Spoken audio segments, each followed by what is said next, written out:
les gens, c'est les Tox. Alors je sais que ça fait longtemps qu'on ne s'est pas retrouvé derrière un guidon là, mais aujourd'hui je vais vous faire l'essai de mon Z, un Z750 de 2005. Ça fait quand même pas mal de temps que j'avais pas fait d'essai, j'en avais plein de prévus, mais à chaque fois entre le confinement, le taf et tout, j'ai pas trop le temps. Il faut aussi que les personnes à qui appartiennent les motos soient dispo. Et là aujourd'hui j'ai décidé de vous faire celui du Z. Bon, je sais que vous devez être en train de vous dire qu'est-ce qu'il fait, il achète un CBR, il fait une vidéo sur un CBR, après il nous fait une vidéo sur un Z, il n'y a plus le CBR, qu'est-ce qui se passe? Ah, le CBR est vendu les gars. Je le regardais exactement jour pour jour, un mois. Et je l'ai mis en vente et il est parti direct, donc je m'y attendais pas trop, je l'ai mis assez cher pour pas être déçu si au cas où il part. Et il est parti, donc voilà, c'est la vie. Bon, alors on va commencer par vous parler un petit peu des specs de la moto, donc le temps qu'elle chauffe là. Alors Kawasaki Z750 de 2005, donc les phases 1, donc injection, 110 chevaux annoncés. Donc là je sais pas trop si elle fait 106, norme européenne, 110 et tout.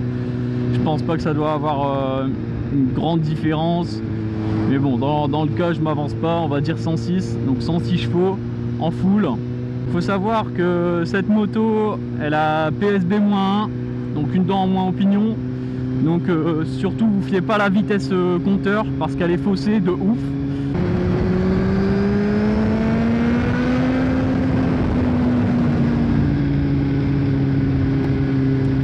Le son de cette moto il est ouf, il est incroyable, franchement, truc de dingue.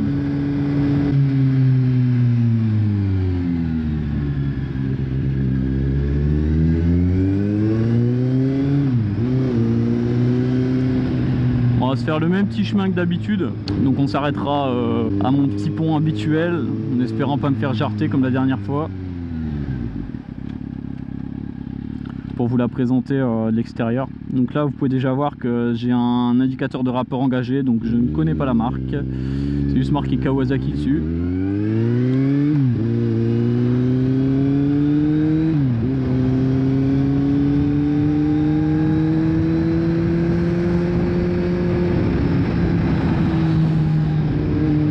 Bon, je vous parlerai du comportement moteur et des freins après ma petite route habituelle.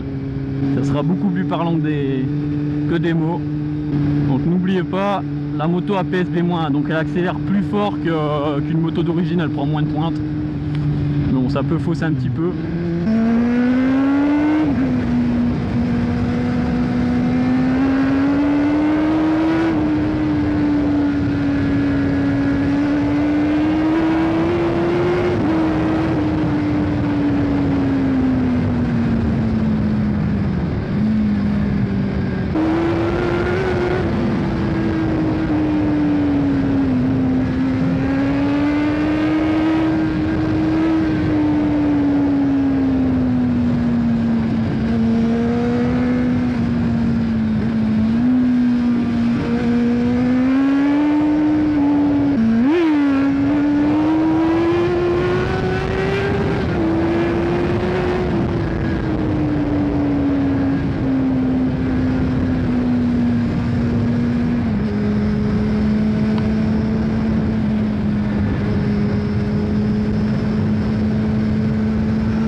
Un petit freinage.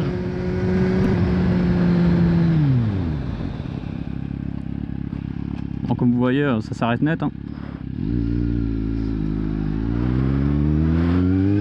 Pour du freinage d'origine, franchement, ça freine bien, hein. C'est pas un truc de ouf. Donc on n'a pas l'ABS, donc c'est juste ce qu'il faut. En fait, on s'attend pas à plus venant d'une moto des années 2000, mi-2010, on va dire. c'est juste suffisant.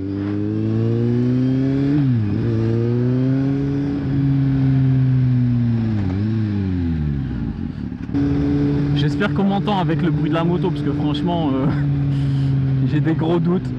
On risque d'entendre le son de la moto directement dans le micro de ma voix, ce qui est un peu dérangeant, mais bon, on fera avec.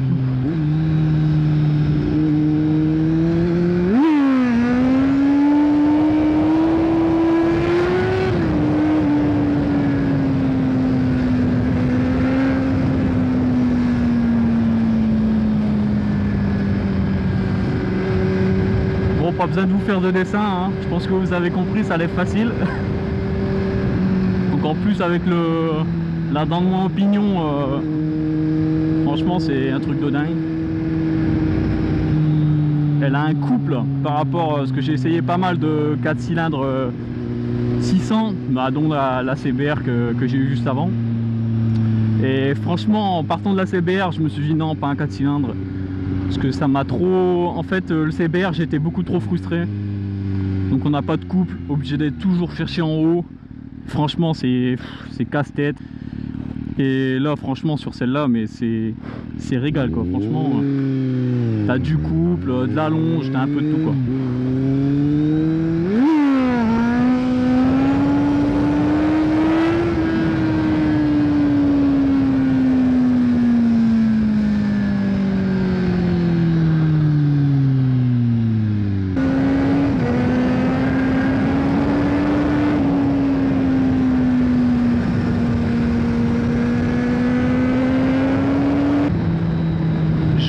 Cette moto, c'est un truc de ouf.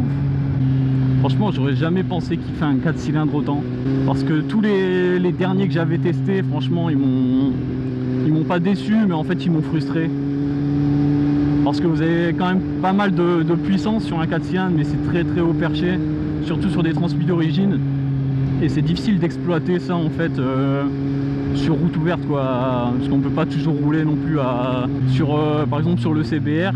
Franchement, c'était très compliqué d'apprécier, juste de rouler avec la transmis qui était hyper longue. La première tirait 110, c'était infernal en fait, parce que dites-vous, en première, en dessous de 60 km/h, franchement, il y avait des watts, tu vois, mais c'était pas pareil, ça tractait pas autant que le Z, quoi.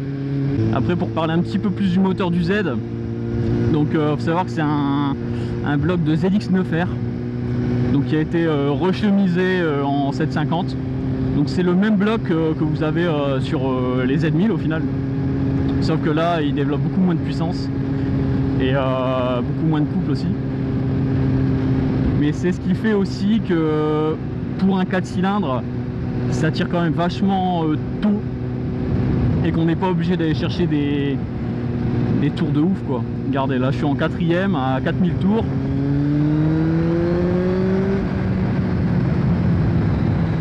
Là que franchement ça repart très fort, quoi, surtout pour un 4 cylindres. Et après, pour ce qui est de l'assise et des suspensions, les suspensions c'est mou, donc c'est plutôt très mou par rapport au CBR, même au SV. Je trouve que le SV est quand même plus ferme.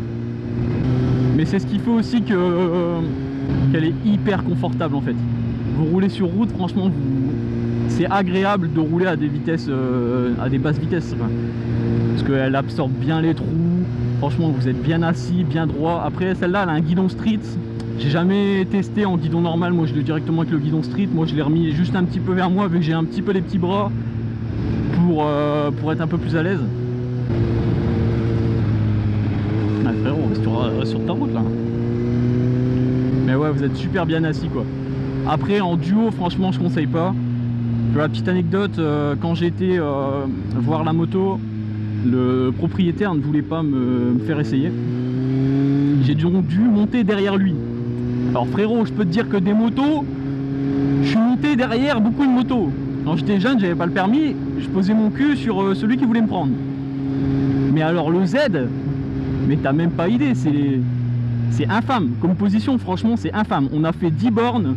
Le mec, il me dit, t'en as assez ou un peu plus? Franchement, je lui dis, rentre chez toi. Direct, j'avais plus de dos. j'étais cassé. C'est-à-dire que vous avez les jambes, là on le verra pas parce que j'ai retiré les cale-pieds, mais à l'arrêt on verra quand même, j'ai laissé la patte pour l'échappement. Vous avez les jambes tellement recroquevillées à l'arrière que limite vos talons touchent vos cuisses quoi. Après là, il n'y a pas de poignée à l'arrière, c'est une sangle sur la selle. Lui il avait mis une poignée passager, vous savez, une poignée de réservoir. Je me tenais à ça, mais infâme, infâme. Franchement, 10 bornes, j'étais pété en deux.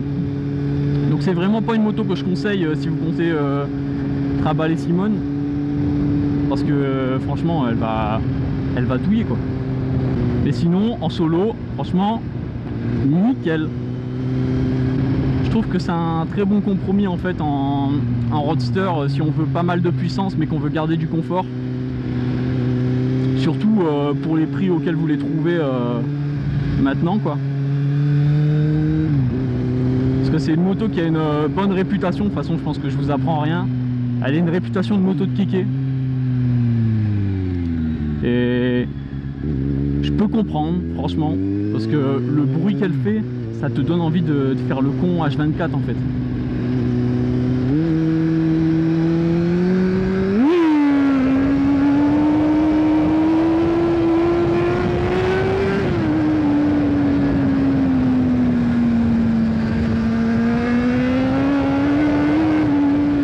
Oui, ça sautille beaucoup hein.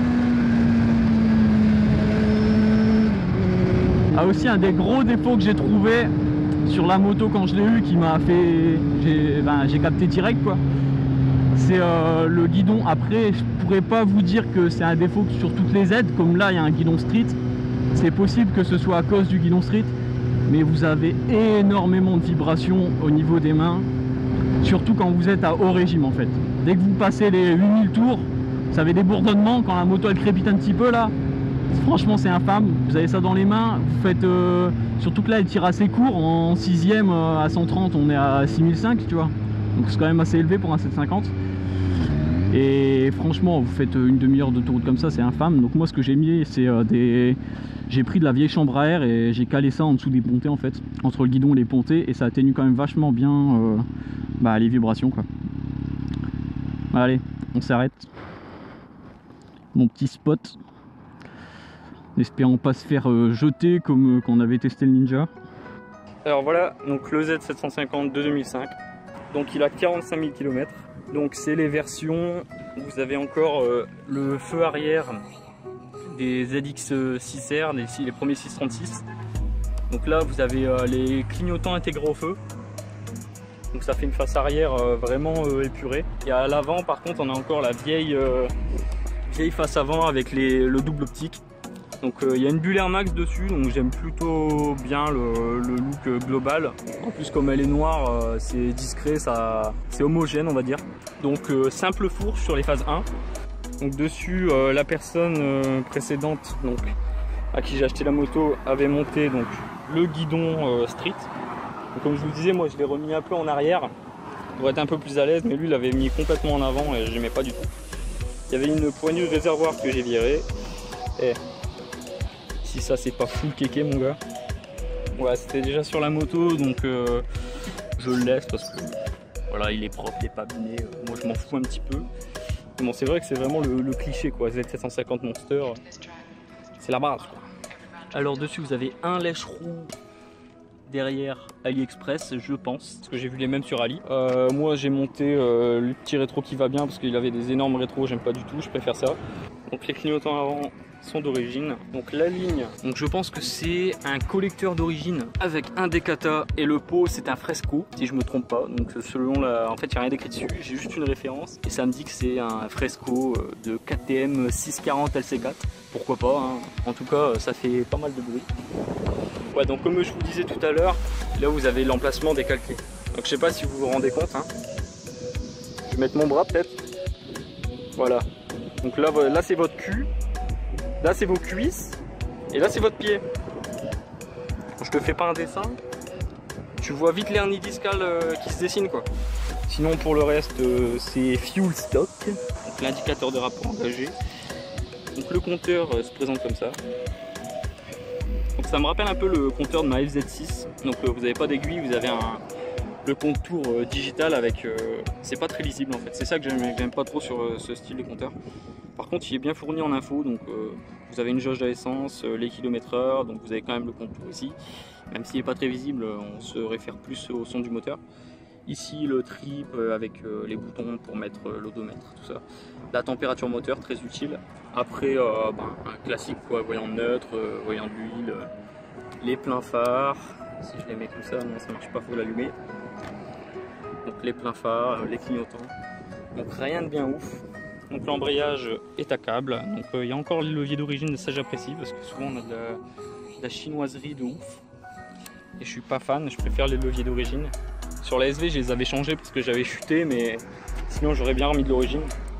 Donc le frein avant, donc le double disque Tokiko avec les turites classiques. Mais bon, comme je vous ai dit précédemment, ça freine quand même pas mal pour une moto de ces années-là, quoi. Donc c'est largement suffisant pour un usage routier. Après, sur piste, je ne saurais pas vous dire. Si vous tapez 20 freinages en 10 minutes, je pense que vous arrivez vite aux limites. Donc les pneus, moi je suis monté en Bridgestone T30R.